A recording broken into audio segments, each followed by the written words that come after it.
G'day there, my name is James Baldwin and welcome to another episode of the Lakeside Drive F1 podcast. In this episode, I chat with Sam Barker. Sam is the F1 social media manager, a really great guy and a fellow Aussie. We talk about his story of leaving the country and joining this wonderful sport, what it's like to work for the business of Formula One, his favourite piece of content that he's created, and so much more. Stick around.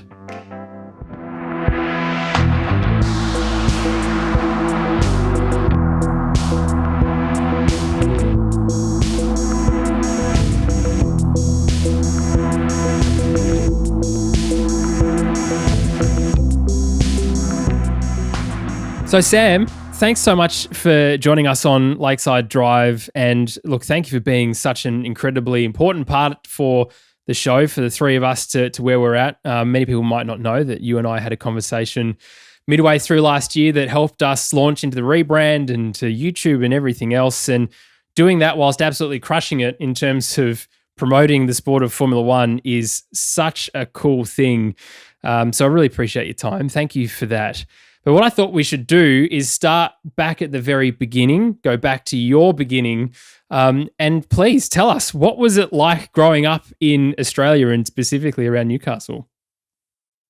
Yeah, wow. It's first of all, thanks for the credit, I guess you could say. I feel like you've over-egged how much involvement I had in rebranding everything for you. But yeah, always happy to help, people who are interested in this area. I try, if I get messages from people saying, oh, how do I get into F1 and that sort of thing through LinkedIn or whatever it might be, I generally try my best to get back to them with some sort of meaningful advice. But yeah, happy I could help in that sense. But Newcastle, yeah, it's still a place that I hold super close to my heart. All my family and friends are still there. But yeah, like growing up there was just awesome. I had my schools are right around the corner from where I live, made lots of good friends. I was pretty heavily involved in a lot of things in the community, grew up on the beach in the surf lifesaving clubs and, playing sport as well, played a lot of rugby league as a kid. So I kind of, in a sense, feel like, my roots are very much still there. Particularly with the amount of family and friends that are still sort of there and living their lives and doing different jobs and things like that. I'd love to move back there one day, but I think the field that I work in, the opportunities, you do have to look, at least early in your life, you have to look a little bit further afield to sort of extend yourself and get those experiences and I guess job opportunities that Newcastle at the moment doesn't have, but I know that there's lots of plans for trying to revitalise the town and bringing people back into the CBD and all that kind of thing. But yeah, I mean during COVID, it's a lot. It's hard to go back there. I'm not going to be able to go back, but it's going to make it very sweet when I actually do return to see everybody and. Just drive 5 minutes and go to the beach and then come back and, be at home. It's something I miss a lot, but I'm over here doing a cool thing and I'm enjoying that for what it is too. Yeah, absolutely. And look, I don't think you're alone talking to the other Australians that we've spoken to who are involved in the sport. All of them have said this year as well, geez, I'd like to go home. Like, it's great to be involved in this amazing sport, but geez, I miss home, which is a massive plug for Australia. So there you go. F1 is cool, but Australia is better. Yeah, it's funny. You kind of, if there was no COVID, I would have definitely gone home more than I have because I haven't been back since the race that didn't happen. But you almost miss it more when you can't have it in that sense. So I would have only been back, I don't know, 1, 2, 3 more times maybe in the last 18 months. But yeah, you just. I can't do it, and therefore you miss it more. It's a weird kind of feeling, and I think it's also the fact that people can't come over here as well. Yeah. Mum and dad, sister, they'd all planned to come over and do Christmas here last year, and it's the plans like that get scrubbed. And for understandable reason as well, we don't want people in Australia getting coronavirus and having it spread through, even though it's kind of looking a bit shaky at the moment. They've done a good job to this point keeping it away, and we don't want to compromise that. So yeah, well, as someone who is in Sydney, I can empathise with their current situation, and I'm sure if they're listening to this podcast, the day that it comes out, which will be in a couple of days' time, everything that's going on up there as well, I'm sure they're on a knife edge. But you're absolutely right, and look, it is what it is, unfortunately, and at some point in the near future, you will be able to easily come back. We hope. Let's just keep everything crossed. Yeah. Hopefully. Yeah. Hopefully. Well, let's talk about, because obviously you're involved in the world of social media and digital media and marketing, which is, a lot of people I think would claim to be experts in that field. There's certainly a lot of stuff on the internet now about, finding what to do in terms of growing all kinds of followers and engagement and all that sort of other stuff. But was there a specific moment growing up or after you finished school and you were studying that you decided that this is actually the path that you wanted to do, or did you kind of just fall into it? I would say probably more column B, to be honest. I'd say the more fell into it. You obviously have a set of interests growing up and things that you're interested in learning about more, or mucking around with and toying with and understanding. And for me, I was quite interested in technology and all things that were connected to that. And I was interested in motorsport as well on the side. So I think it was just sort of a natural thing, I guess, to sort of work my way into doing something where I could marry those two things up. There was no, I wouldn't say there was a silver bullet moment where I went, oh, this is absolutely it. I have to do it. But I think there's just kind of like over time, you just sort of grow an interest in the area. And then you eventually just sort of, I fell into it to a degree. But yeah, like I've always had an interest in motorsport and Formula One. And, you do think when you're watching races, I remember watching races as a kid, like watching Webber, win his first race at Nürburgring is a quite vivid memory for me. And you do think at those points in time, oh, wow, it would be really cool to do that one day. But it does seem quite far away and hard to do and hard to attain. But yeah, you just kind of, do what you're interested in and see where it takes you. And yeah, and now I'm sitting here in an office in London and it's all a bit surreal. So yeah, absolutely. So you mentioned that you always loved motorsport. And of course, growing up in Newcastle, if you are not from Australia, Newcastle has one of the air bases for the Australian Air Force that has all the fighter jets. So I'm sure you've spent plenty of time looking up at the skies and watching things that were going quite quickly over the top of you. And of course, there is a motorsport culture around Newcastle and of course on the eastern coast of this country, which thrives around V8s. And that kind of leads me into my next question, which was, what was your big break? You love motorsport, you've loved doing social media stuff and digital marketing. How did you combine that together and what was the moment that made it happen? I think there's been lots of, I don't want to call them not big breaks, but there's been lots of, I guess, breakthroughs that have come along the way.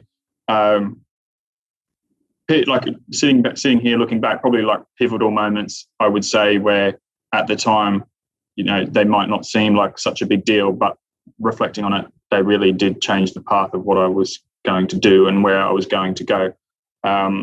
So if I wind back to, I guess, what the first one was, the first time I really got involved in I call it like professional sense with any form of motorsport. I did work experience for a development series Supercars team. This is in like 2007, 2008, based in Newcastle. They were called Prodigy Motorsport, and there was a fellow there named Ross Cadell who took me on as the work experience kid, and it was a little bit of marketing stuff, sponsorship stuff, digital stuff, a little bit of everything.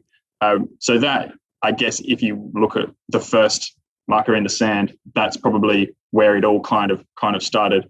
And Ross he is a very clever thinker and very innovative in the way he approaches his work and that kind of thing. So he kind of gave me a bit of energy, you could say, to like, you know, you can do things like this. He started this racing team himself, and so I'd say that was in the early days, that was one that kind of gave me a bit of this is a doable thing. Like motorsport is a thing that you can do, and you know, make work out of. And then I sort of wandered through and ended up working for Hunter Sports Group, which was the former company that owned the Newcastle Knights and the Jets, the two, the national soccer team and the national rugby league team. And that was, I guess, the first proper like paid experience of being in a sports business environment, seeing all the different departments interact with each other. How does media, content, communications work? How does it interface with the marketing activities and sponsorship activities? How do they all merge together? So that was, I guess, breaking into that job. That's the next sort of milestone, I guess you could say. And then from there, contacts of that organisation. I did a bit of more work experience the first time around with V8 Supercars. That then led me to another job where I worked for a company called Brand Events, who were running the Top Gear Festival that you might have seen. That then led me back to V8s as a proper paid employee. That then led to Formula One. So each of those stages was a break within itself, and it's hard to pinpoint one of them and say, this is the one, that's the one. They're all just very interlinked things that put me where I am. And I think like throughout each of them, you kind of have a sense of what you enjoy and what you want to do, and you sort of taper towards it as you move through each of those things. So, I guess that's kind of the breaks, we could say, in each of those stages. And I don't think it's not done by any sense either. I sit here and I love doing what I'm doing now, and I will do that for many years, and I'm sure there'll be something else that stage of life as well. So lots of little breaks along the way. Yeah, absolutely. And I think the exciting thing potentially is around V8 Supercars, right? Because you really helped change how they thought about digital and how they were implementing things, because that potentially may have been very old school way of thinking. And as you said, with looking at how you were working previous to that and even Top Gear Festival, that's all new world thinking. Was there something that you're super proud of, if you look back at your time in V8s, that you can put a flag in the ground and say, that is something that I didn't change, that they might even still be doing today? Yeah, I think there was a couple of big projects that we worked on. Doing the iOS and Android application was a big deal. Effectively, in the changeover of some of their broadcast agreements, the ability to run their mobile application had fallen away and was meant to be picked up as part of some other deal. Long story short, there was no mobile application, but there was a huge push and appetite from everybody. The CEO as well, James Warburton, who now runs Channel 7. I remember them saying, we have to have this application. And at the time, I look back on it, and this was 5 or 6 years ago, and I was super young myself. I'd probably been put into that job maybe slightly too early, potentially, but it was just one of those sink or swim scenarios where, I just jumped in and sort of threw myself at it, tried to surround myself with the people as good as I could, and good agencies that we worked alongside with, and we managed to get that an iOS and Android application built out, which the build of it started in the September, and then we had it rolled out for Adelaide the following March. So it's a 6-month build, and that was a huge job. And that application still exists today, pretty much in a very similar guise. And at the time, that was a big deal because it had features which were quite comparable to what we have here at Formula One, but obviously with a tenth of the resource that is here. So things like live timing, push notifications based on which driver you follow, and all of these all these things. A lot of interactivity around event information. So if you're at an event, you can see where things were on the ground and what your proximity to, different parts of the event. So that was a real highlight, I guess, of that particular job. But there was lots of things as well. We massively dialed up the amount of content that was being produced, like written, video, probably really sort of developed along how we handle reactive content as well, the volume of that, trying to get that out. And this is, talking about, 5-6 years ago now. So this is when things like live clipping were just starting to really hit their straps. So kind of in Australia anyway, things are a bit more, they're a little bit further ahead at the time in Europe, but really pushing the boundaries on that type of thing. There were so many different projects that were happening. I kind of look back on it, and it was all a bit of a not a blur, but I look back and we got through quite a lot of work in the 5 or 6 years, and I was really proud of that too, because it was a very small team. Budgets were not huge, and we just made it work.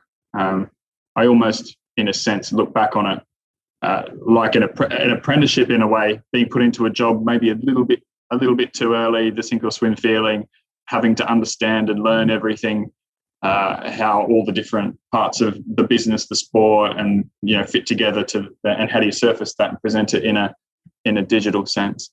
It was a really rewarding time that I look back on, and I made some good friends out of it too, and still talk to them today. So, oh, great. Yeah, that's awesome, mate. So you've done that. What was the moment then, and potentially got some international attention? Well, you obviously did, because you're now working with Formula One, but was there a moment where Formula One as a business went, hey, we really like what this guy has done in terms of changing the shape and the face of what's happened with this category in supercars? Maybe it's worth grabbing him into our team. Can you talk us through the process of from V8s to F1? Yeah, I think it was quite an organic conversation that sort of bubbled up, and it happened over a long period of time. Just like tracing back to how it all kind of came about. I guess I was so focused on my work at Supercars and doing what I was doing there. We'd had a lot of, by the point I started talking to Formula One, we'd had a lot of big projects that we just got out, and we were in the process of, running them and delivering against the things that we'd built, operating the things we'd built, I should say. And I really got to the point where those projects were largely, I won't say done, but had been more or less completed. And I wanted to get a bit of insight as to how things were changing at FOM under the Liberty ownership. What direction were they taking? Just even basic stuff as to how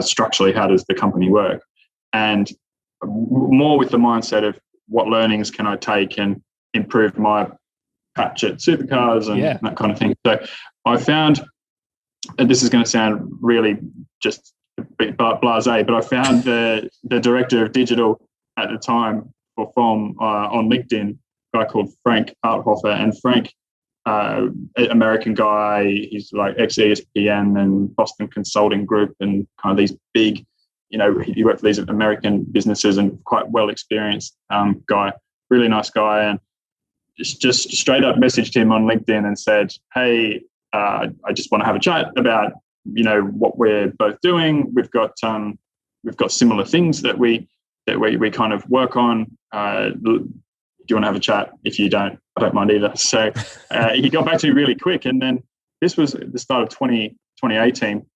And we just spent, and I can't remember, it was like an hour and a half on the phone, just having a yak about, what are we doing at Supercars? What are we doing at F1? Trends and the market, sports business, I guess, more generally. What was the lay of the land at the time? And I can't recall too many details in that conversation, but it was effectively like, it's been great to have a chat. Let's just stay in touch. So that was February. Then we get to the Grand Prix in March, which I travelled to for Supercars, and tried to catch up with him. We just sort of had a bit of that, missing each other, sliding doors moment. He's here, I'm there, couldn't quite make it work. So we sort of didn't really then stay in touch for too long. And almost 12 months went by. We come back around to 2019 and, you reheat the conversation and say, oh, are you here this year? Do you want to have a chat? And he wasn't coming out, but he put me in touch with a fellow called Sam Tremaine, who acts as the editor-in-chief of Social. And then I sort of report into him. And I met Sam. And again, it wasn't a conversation angled around jobs and things like that. It was just a conversation around, how do you do what you do? How does it work? What are the pain points? How do you solve your pain points? And from there, that was the start of conversations where I guess a role emerged. Well, it existed. It didn't emerge for me, but it existed at F1. And we just had a few good conversations and enjoyed working with each other. And I think we could see how we could complement each other as well. And we kind of got to a point where he said, "Do you want to come over and do this?" And that was in June, July, of 2019. So the whole process, it was really quite long in the end. Yeah. To get here, but no real looking back. I mean, I look back on the work I've done and everything I've done with happiness and pride as well. But being over here has been an awesome experience. In so many ways, and learning so much. Long way to answer your question, but no, that's kind of how it came around. Yeah, and isn't that so much? Well, it's true for so many different things. What I'm trying to say in terms of just having a conversation and knowing someone to be able to fill that spot. Now, let's talk about Formula One, because obviously that's why we're here. And it is fairly safe to say that the digital strategy for Formula One has been probably the most solid digital strategy of any sport in the world for the last 2 years. We often say that, or ask the question, did Formula One exist before Drive to Survive? For you, it didn't, obviously, starting after the first season. But part of Liberty Media's takeover of Formula One as a sport and understanding that engagement is incredibly important. What was it like, I suppose, going from a very focused target audience in Australia and what Supercars is, and it is, you can pretty much pick who it is, to Formula One, which is an international motorsport across so many different languages with probably bigger budgets, as you probably alluded to, all of these ideas going around, and you have to nail down a strategy that is going to be able to work. And it has worked, because it's been incredible growth for Formula One since you've joined. Yeah, I would say that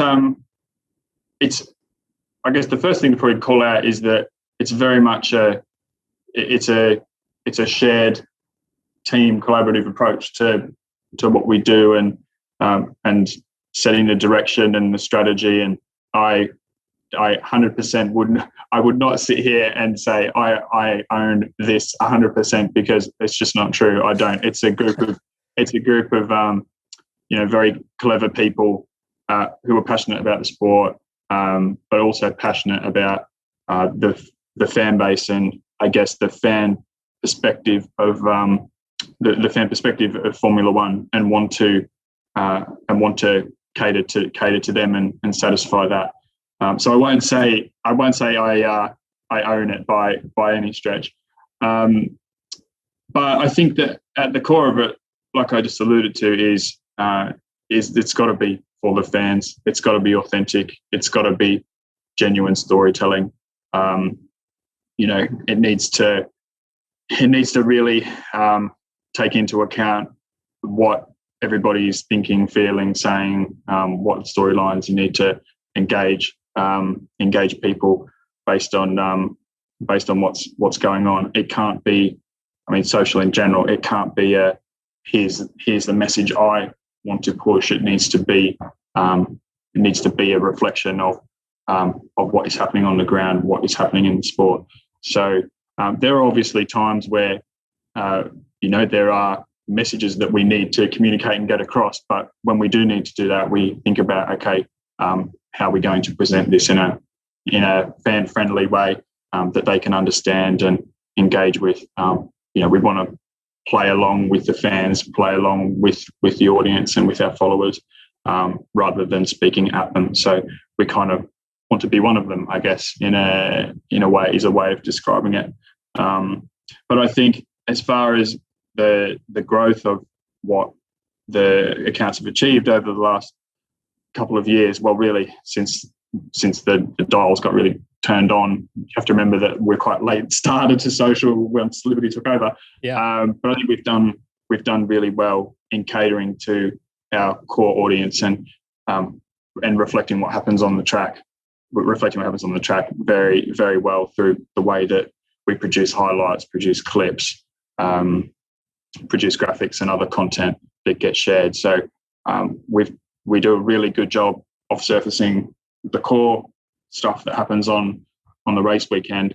I think the next kind of place that we need to look is how do we keep investing. We need to keep investing in looking after our core audience and looking at new format and content for them, but also the extension of how do we bring in the next group of people who may not necessarily be invested in tyre strategies and things like that, but they're invested in who the drivers are as personalities. Drive to Survive, good example. Someone who's just watched Drive to Survive, how do we turn them into a person who has a favourite driver? How do we bring them closer to the core of the sport, I guess, and deepen their avidity and engagement with it as well? So there's lots of different ways that we can do that, but I think if you kind of look at where we've had tremendous success, it's been from doing the core really well and then extending out off of that. So I guess that kind of sums it up. I could talk for more. I wrote a couple of little notes actually. I could talk for ages on this, but I think that's. Well, look, it's good to look after the core audience. And of course, people who listen to this podcast, in both camps, there are people who have been followers of the sport for ages and people who have found the sport because of Drive to Survive or they wanted an Australian opinion, whatever it is. It's great, though, that, constantly content coming through your YouTube channel, even podcasts with, you've got the in-depth interviews and you've got F1 Nation, which is, more of a casual chat. That's all about hitting different people at different levels. So I really enjoy, as someone as a fan of the sport for a long time and, is looking always at new content, it's cool to watch both sides of it. But what was your favorite piece to date of content that you have created? Oh, I don't know. There's so many. There's the exact number's going to escape me, but it's upwards of 17,000 pieces a year are published across the different channels. That's not including .com, and .com has thousands of articles as well. Yeah. So if I look back at ones which I am quite fond of, so have you seen? I'm assuming some of the listeners have seen the edit of when Max hit the wall in Hungary last year, and then there was a lot of, I'll call it like back of house radio that was married up with the timeline of Red Bull fixing Max's car on the grid and then Max driving through that day to finish second. I think that was a really enjoyable piece to work on because it kind of wrapped in a bit of everything that is what is so good about Formula One. So obviously the story there is it's an amazing piece of teamwork. It's an amazing piece of I don't know, operation and procedure playing out in such a high pressure, high stress moment. So it's a great reflection of the fact that, yes, there is one driver in this sport who's driving the car around, but there's a whole team of people behind who really make, let the driver do their job. And when things go wrong, they are there to catch them. And they're very good at that. So it was amazing. It had an amazing natural storyline within itself. And then the access that we got to Red Bull's radio from their back of house that radio is typically not something that they would surface. You've only generally got access to, in race driver to engineer radio. So that's another layer of like cooperation from the team.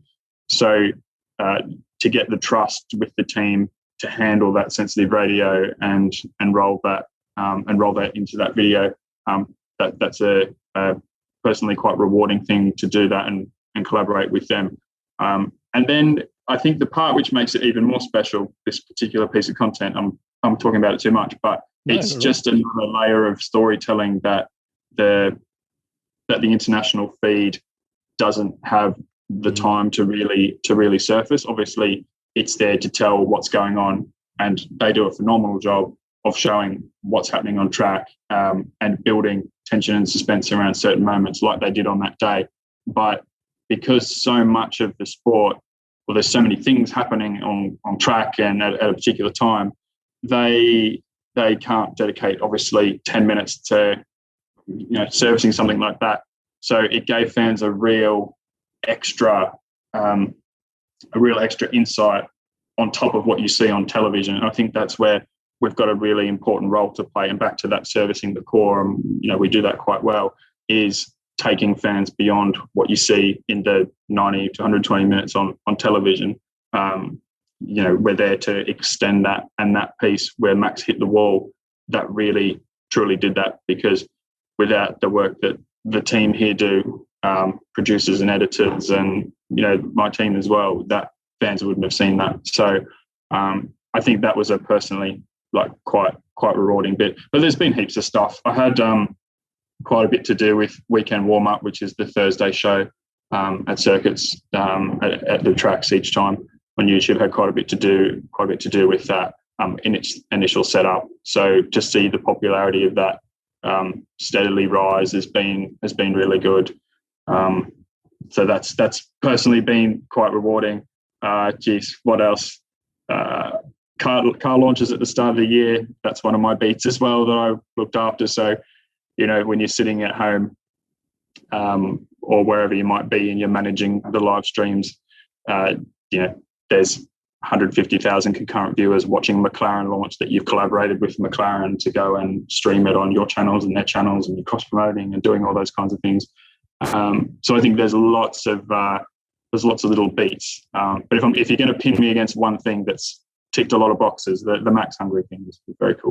Yeah, absolutely. And it was definitely cool to watch. I mean, that just as a team, from a team point of view, and that shows also that it's a team sport and it's not just a driver sport too, but it certainly adds a lot of value.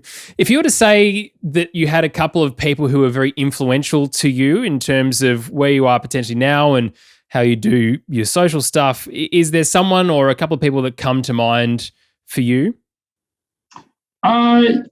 Yeah, I think I'm thinking about who I'm going to say and who's going to feel bad that I've left them there. I think at each, I've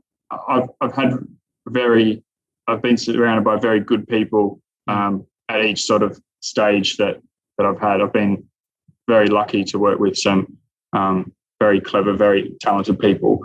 Obviously, you have to start these things by saying your mum and dad, and they are, because they just, mum and dad super supportive of what I'm doing over here. They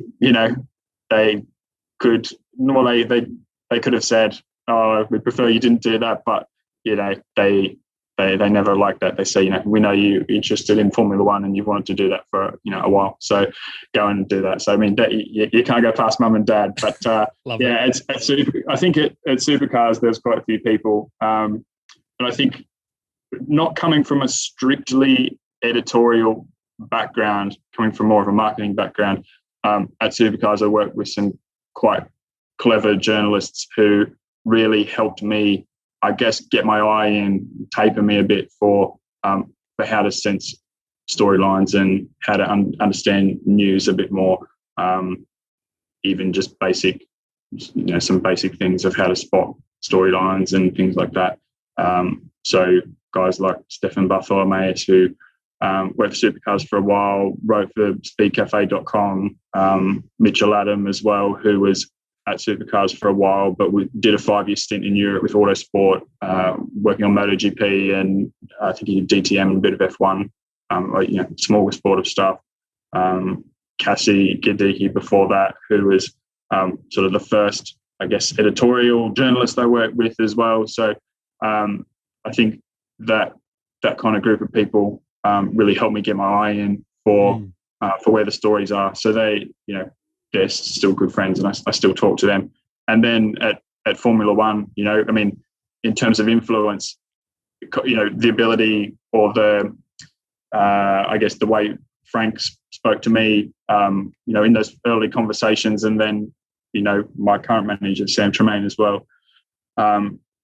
Tremendous influences, really, guiding and shaping the way I approach my work and what they want out of me, and, largely leaving me to do what I do, but helping me sort of trim the edges and providing that kind of counsel and guidance when it's needed. And then the agencies that we work with as well. There's some brilliant people over there who really help you kind of keep your eyes open to how things are happening in other sports and other places as well. Because obviously, the ferociousness of the calendar, it's easy to get, very tunnel visioned on Formula One and forget to look at, keep your eyes wide open and look at what's happening in, other sporting places as well. What's happening with Wimbledon, what's happening with Premier League, what's happening with NFL, NBA, like all those kind of things. There's been some people there who really trained me in a sense to think wider and think more creatively as well. So, I've rattled off a couple there. I hope I haven't disappointed someone out there now by missing. If you are feeling disappointed, he doesn't mean it. I'm sure that in the show notes below, your name is there. Just scroll down; it's probably there. Yeah. Need a list of credits. There you go. Can you talk us through what a weekend looks like for you? Let's pick Silverstone that went by, because that was quite a big weekend. We had sprint and we had all these other things. So obviously on the run into, if we look at your Monday to following Tuesday window. So the run into the week, there's obviously lots of content that is, I would say, the content strands that are sort of preset and pre-organized, let's call it. So it's checking in and making sure that are those content strands ready to go? They've been delivered. There's a whole video production team that we work with. So you're really looking ahead at the scheduling of the week. Do we have our basic elements covered in that sense?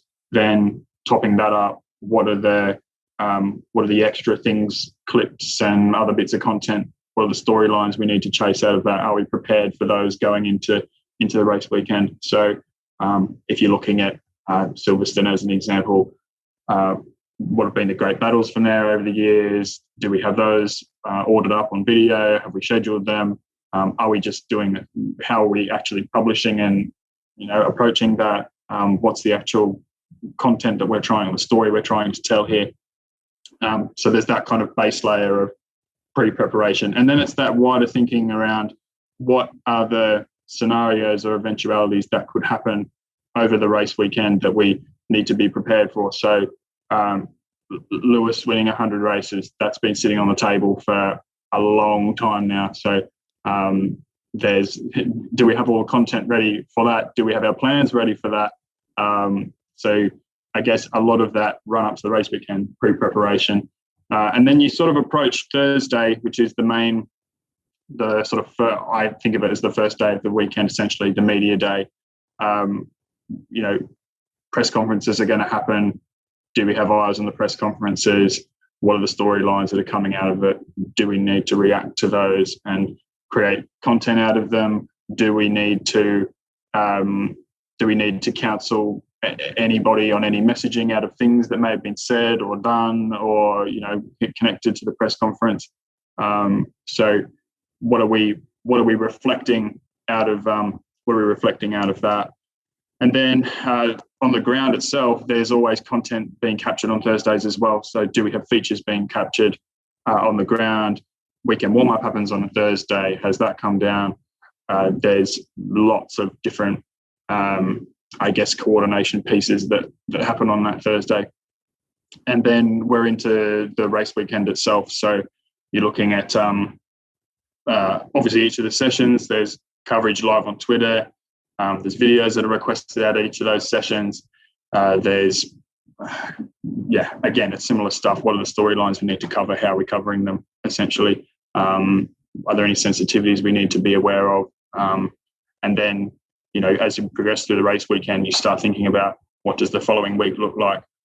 What are the storylines to unpick and unthread from the weekend that just happened? So Hungary is an example. Ocon, first win, that's amazing. What are the threads we can pull out of that? When was the last time a French driver won in a French car? Okay, let's go and make a video for that. The Alonso and Hamilton battle. Okay, we need to get a quite well-produced edit done of that, because that's a very evergreen thing that people talk about for a long time. So we need to do a good job of that, because it's going to be searched and have quite a long tail on the views. But then what more can we do with that? Hamilton, Alonso, great rivalry, great battles over the years. Okay, top 5 Alonso, Hamilton battles. Let's run that. Back to the point of extending the IF and giving people the ability to see things that they may not have seen in the television program as it went to air. Extended battle just with onboard cameras of Alonso and Hamilton battling away. That's something that people are going to want to see. So we need to extend that, publish that. The F1 TV consideration there as well, because really that is a viewing experience you can have on F1 TV. So we need to make people aware that that's part of that as well. So you can kind of see there's all these little events that happen, and then you're really picking at them and going, how do we tell it? How do we extrapolate it? What's the next thing we need to order? We need to do. So yeah, it's just about constantly thinking, how are you reflecting what is going on? And how are you using all the resources you've got to do a good job of presenting that. So 2021, first half of the season, very, very good stuff, of course. Heaps and heaps of drama, which also is very good in terms of content to create and then share. And it's shaping up to be an incredibly good rest of the season. So aside from having some races off for this year, what are your thoughts for everything to date, and then what's going to happen for the rest of the year? I just think it's amazing that there is a really strong title battle. This is, this is what we want to see, is 2 drivers in 2 great cars going as hard as they can, and the storylines that hang off that. I don't think that proper sporting storylines they're unmatched. You can't manufacture that type of stuff. So there's a real buzz at the moment around everything that's happening with this championship, and that's not to take away from other seasons and I guess talk ill at all of the success that Mercedes have, because that's they're an amazing team, and that's been earned in every right, and they've just done a genuinely amazing job of staying on top of this regulation set and doing a great job of providing a car for Lewis. But it's exciting to see a full-on title battle. And I think, from like you sort of alluded to, the content side of things, people are just hungry for it. They want to soak up as much as they can, which is also, it's a great thing for us, but we also are very aware, very cognizant of the fact that we need to reflect things fairly, and make sure that we're always holding a mirror up to the sport is a phrase that gets used a lot, is reflecting what happens out on track. So presenting the stories as honestly and truthfully as we can, and that's why we don't just throw content out there for the sake of it. Things of by the time you see something, it's had a lot of thought put into it. What's the phrasing that goes with it? how are we balanced on a particular day. And we check in with the teams as well from time to time to make sure that, their understanding and what their approaches of the situation they find themselves in are, how they internally dealing with the fact that they're in a title battle. Do they have any concerns? It's just a good check and balance in terms of keeping in contact with them and making sure that everybody is being treated equitably, and more so a self-check on the job that we're doing, because it's important that we pretty faithfully reflect what's going on. So I'm pumped. And the beauty of it is you don't know who will win. Yep. You just don't. And there's the complication of 2022 cars being developed this year. So teams' development runs are, so different to years gone by when they're looking so far ahead at this car. So I guess the title battle in itself could almost have a knock-on effect into next year, because, I'm sure all these teams say that they're 100% focused on 2022 car or whatever it might be, but they've got a chance in front of them to win the title. That's got to be such a hard decision. Where do you allocate your resource to get the job, to get both jobs done, the 2021 job and the 2022 job? So, absolutely. I can't wait. I will never knock back a holiday or a break, but by the time Spa rolls around, I'll be ready to see some cars go racing again.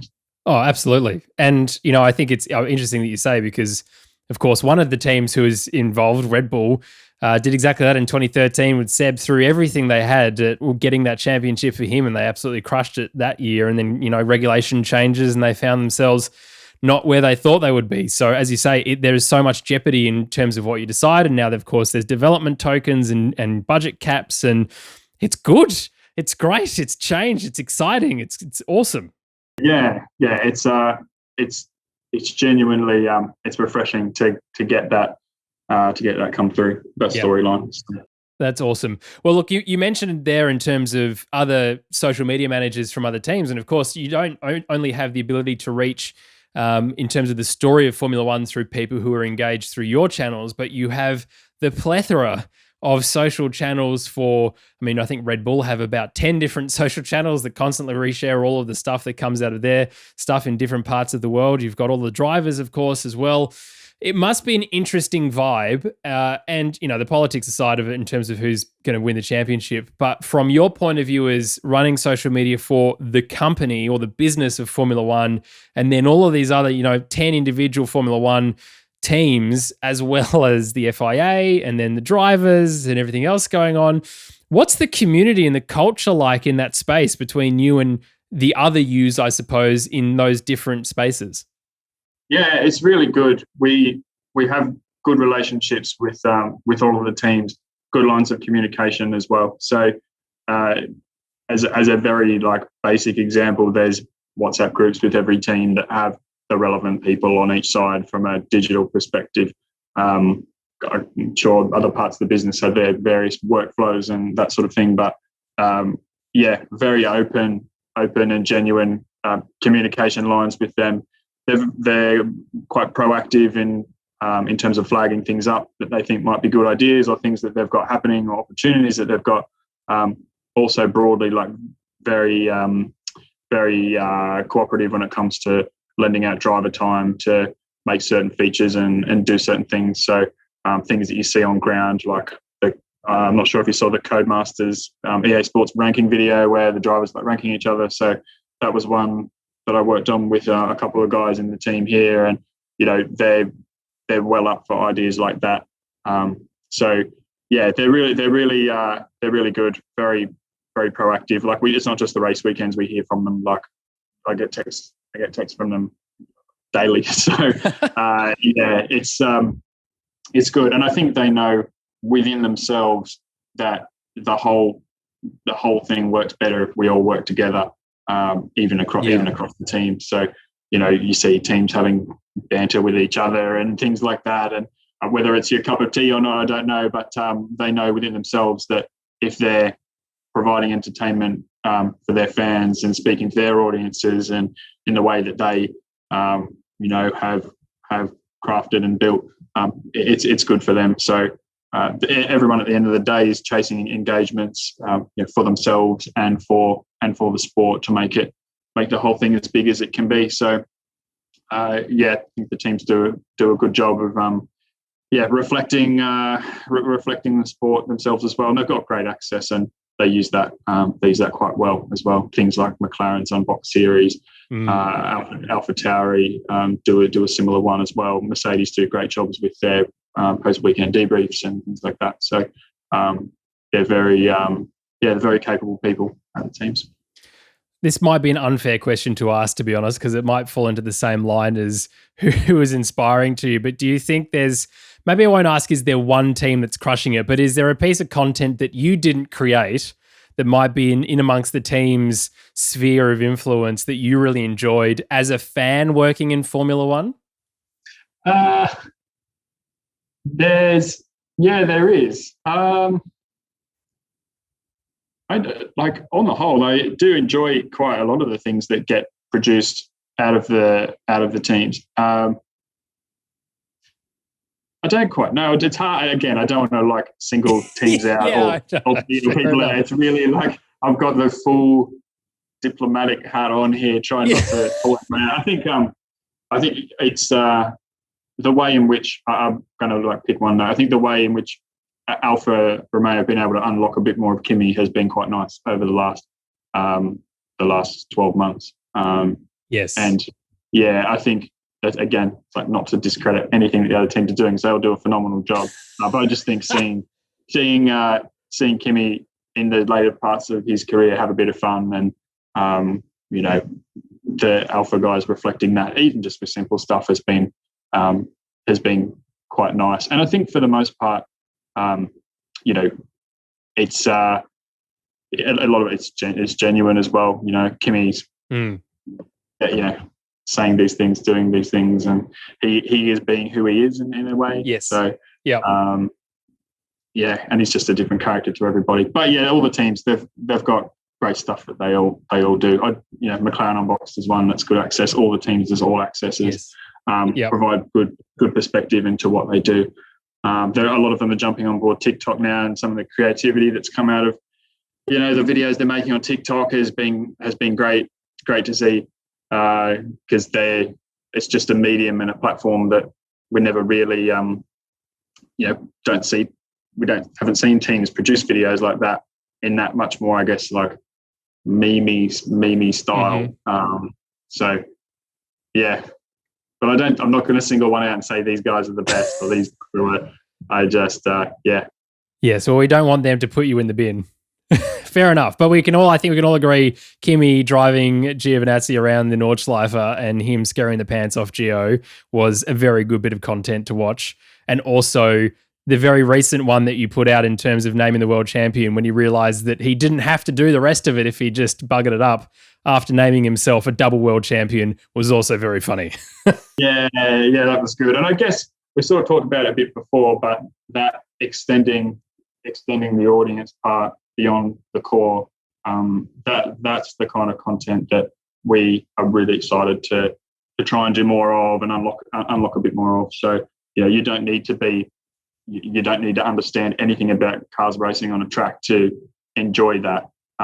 I think that there's a bit of a shoe knowledge, obviously, in the fact that you need to have some understanding of who the drivers are. But if you come in from Netflix or Instagram, wherever the lighter touch channel might be, you can look at that video and go, okay, I understand this. This is funny. It's drawing me one step closer to being more involved in the sport. So looking forward to doing more of that. And it's solidifying Daniel Ricciardo's Australianness of just looking around the class for the answers. And then he's like, is this the answer? Yes, it is. I knew that. It's fine. Thanks for being Australian.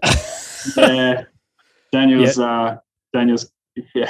he's very funny. Funny guy. He's just always smiling. That's, everyone that's come from Netflix is like, the smiling Australian. What's his name? We all know who you're talking about. It's all good. I think he's Daniel's. Daniel's had challenging. I hope he turns it around. So. Well, yes. Look, I won't ask you about Daniel. We'll all just say 2022 is going to be a great year for him to learn yet again another car, and he's going to absolutely crush it and be a world champion. Well, that's what we keep saying on the podcast anyway. And that's it. You can put any other opinion in the bin. F1, as I said, is obviously the epic part of a weekend.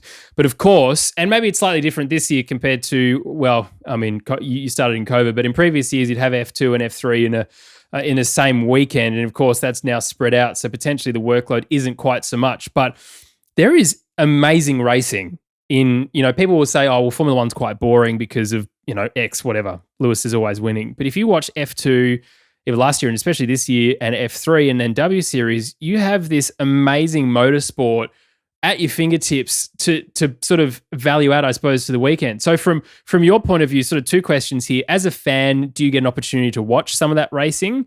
And then what kind of involvement do you have in helping promote, of course, those sports and then those names who will eventually come into the sport of Formula One?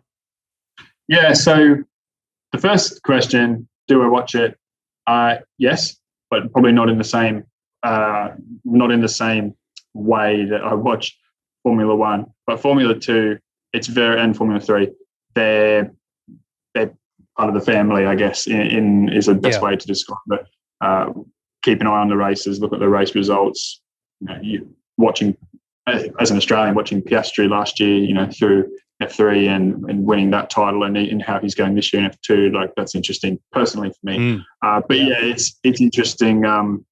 It's a massively interesting championship to keep an eye on. The racing there as well is really, really good. So we do get a chance to keep an eye on it. The as far as like supporting it, promoting it, and all that kind of thing, we kind of have this mindset. I guess this mindset of road to F1, I guess you could call it. So it's quite logical. The guys that are in those categories now, 3, 4, 5, however many years down the line, naturally that's where the draw of people to fill seats in F1 is going to come from over the years. So we actually treat the production of content for those channels very much with similar workflows to how we deal with Formula One content. So it's they've got the F1 treatment, but more in a light sense, I guess you could say. So yep.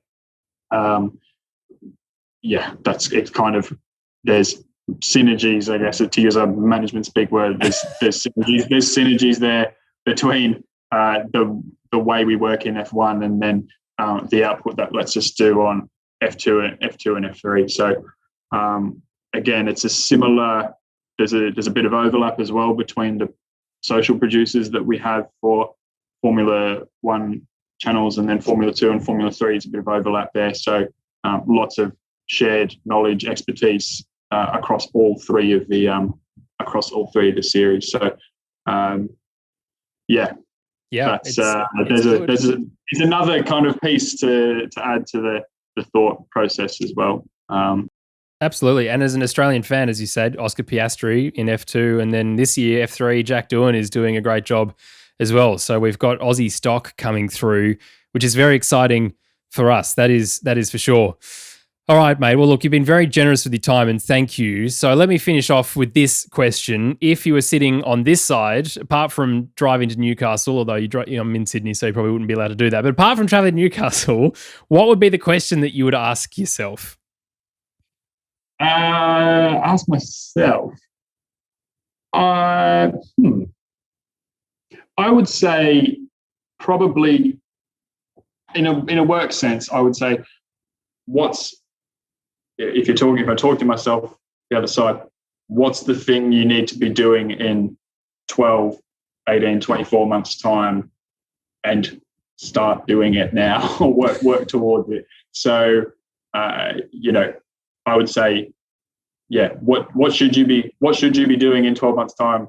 Yeah, start working on it. So if that is, we need to have really, let's pick an example, which is important. We need to have local presence or local content output in other languages, such as Portuguese for Brazil.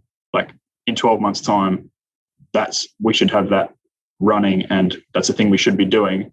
start doing it now. And then in 12 months' time, you will be doing it. So, I think it's that, just something that forces you to stick your head above the water and break the cycle a little bit of race to race to race, and make you think a bit further forward. Because ultimately, at the end of the day, we don't look forward and think about what direction we want it to evolve to. We will just keep doing the same things we're doing now, which are great, but we need to, bigger, faster, stronger, whatever the Olympic motto was. Make it, need to grow according to what the business needs, obviously. So. Yeah, sure. Yeah. Well, look, Sam, thank you. Thank you for your time. Thank you for doing what you're doing. I mean, such an interesting understanding of what the business of Formula One is, of course, and obviously in the digital sense. You're doing great stuff. And it's nice to know that every now and then something that we're watching has had an Australian touch to it as well. It makes a big difference down here, I can tell you. Good. Cool. Yeah, it's been awesome to chat. I've had fun. So we should do it again sometime. Thanks. We can check in 12 months' time and see if I've done the things that I said I'd do just now. We can check in person. Let's put that in the calendar, an in-person catch-up. Well, a massive thank you to Sam Barker and Formula One, of course, for that chat. Really awesome to see what it's like on the other side of the curtain working for the business of Formula One. And after all, Sam seems to be a mega fan, just doing his best work and living his best life in the best sport in the world, let's be honest. If you enjoyed that chat, please consider subscribing to the podcast, and we'll try and line up another Australian in the Formula One paddock. You can find us on Discord as well. We've got an incredibly active Discord server, and you can find the links to that below. But for now, it's time to say goodbye, and we'll see you on the next episode.